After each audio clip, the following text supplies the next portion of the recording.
All right, this is your brother Issachar coming at you with another lesson. First off, I want to give all praises to Yahweh, Bahasham, Yahweh Shai, Bahasham, Rakak Wadash.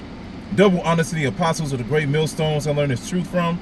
Honors to the elders and brothers out there pushing this word through the four corners of the earth within truth and sincerity. And shalom to the Akwat that's listening and learning. Today's video is going to be entitled, Remember Isaiah 33 and 6, all right? It's going to be entitled, Remember Isaiah 33 and 6. Now, I got aspired to do this lesson because of all the recent crazy activities that's been going on within the past couple of days, all right? We already know about the strike that's going on, which is getting people to get to the point where they're starting to panic buy everything already.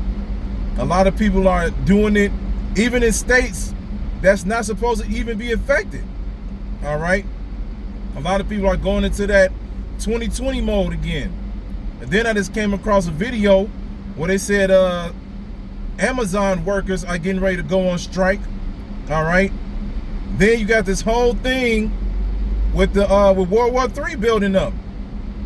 All right, America's getting involved in a lot of places. Israel is sending thousands of missiles.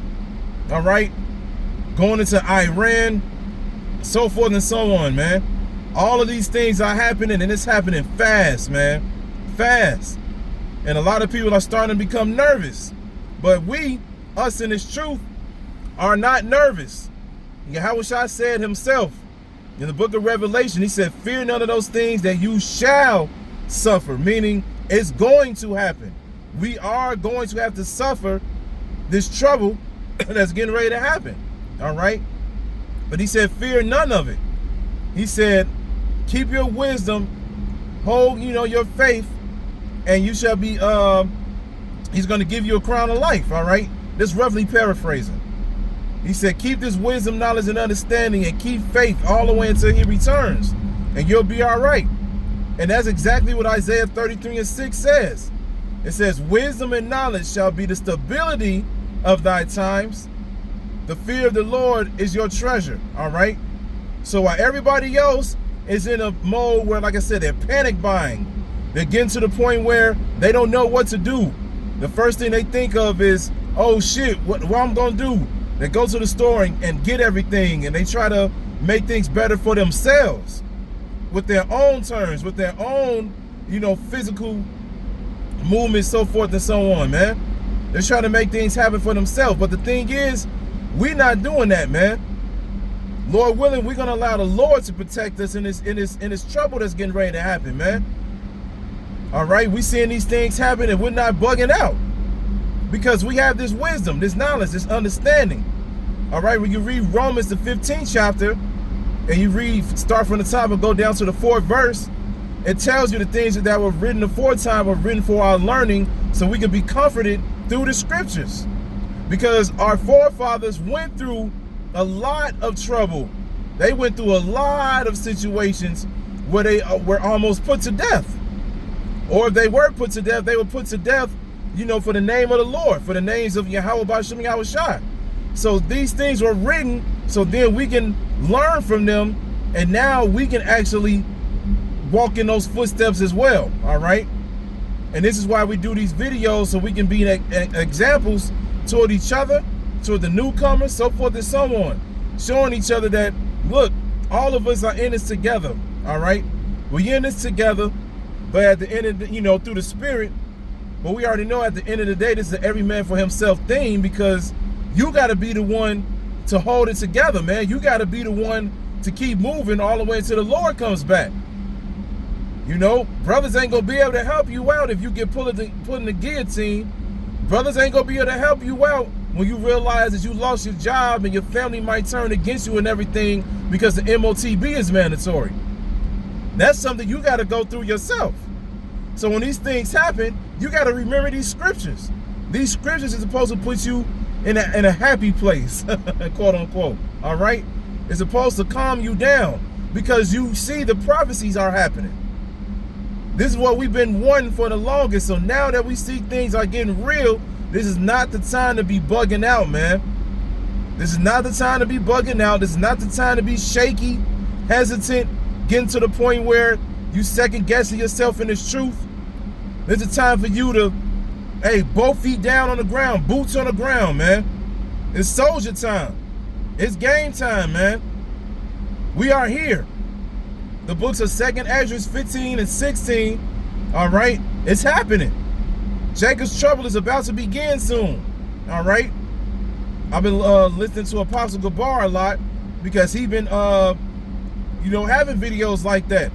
2025 may be the year that all hell breaks loose. 2025 may be the year that we got to get comfortable with the uncomfortable, all right? And then he been going into it as well with 2025 is going to be the worst for women, because a lot of these females out here they don't know what's getting ready to happen, man. And once these things do happen, they not gonna have anywhere to hide.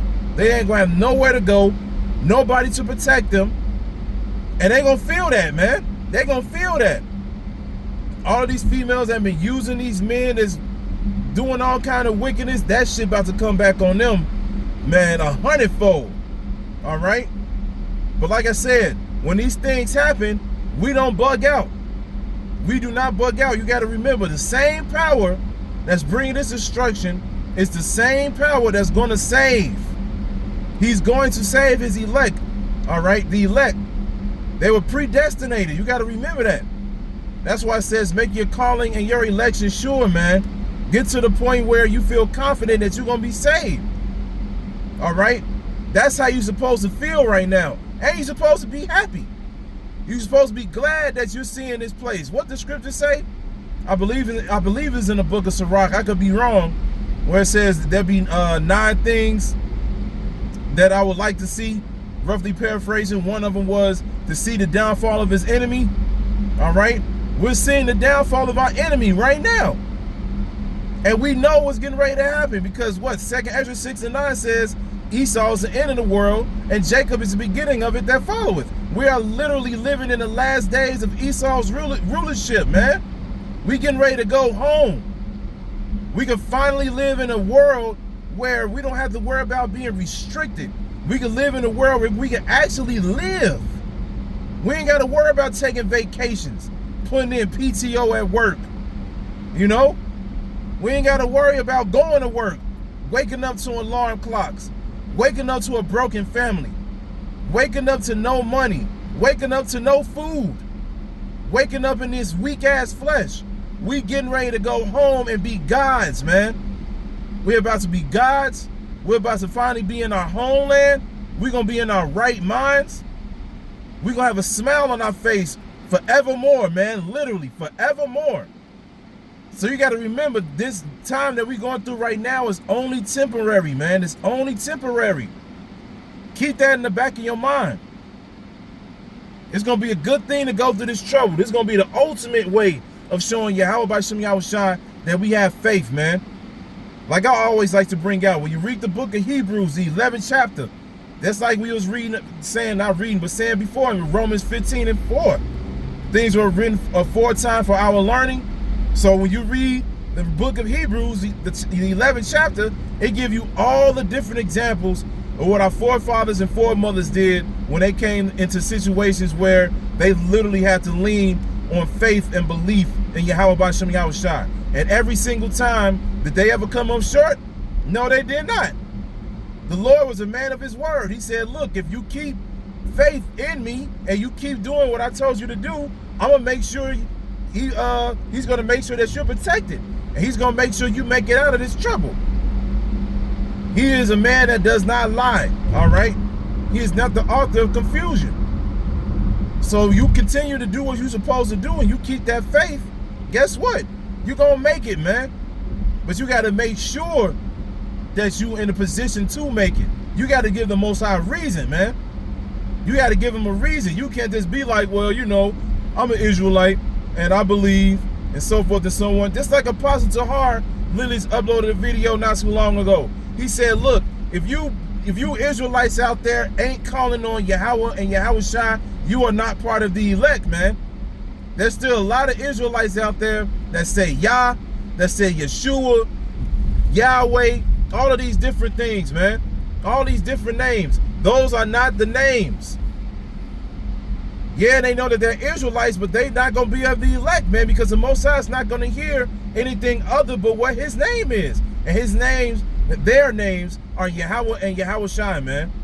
So you got to call on those names, all right, and remember these scriptures. So remember, Isaiah 33:6, wisdom and knowledge shall be the stability of thy times, all right? This wisdom and knowledge is going to keep you stable. This is going to keep you moving forward, all right? Always remember the scriptures. This is what's going to help us maintain and be level-headed while everybody else is bugging out, all right? So keep praying to Yahweh B'Shem Yahweh Shai and keep the faith, man. Remember Isaiah 33:6. So I hope this is edifying. So with that, I'm going to say, call Halayim, Yahweh, Bahasham, Yahweh Shai, Bahasham, Rachaa Quadash. Double honor to the apostles of the great millstones I learned this truth from. Honor to the elders and brothers out there pushing this word through the four corners of the earth within truth and sincerity. And shalom to the Akwat that's listening and learning. And Yahweh Ratazan, I'll be back with another lesson. Keep pushing, Yasharala. Keep pushing. We almost out of here. Shalom.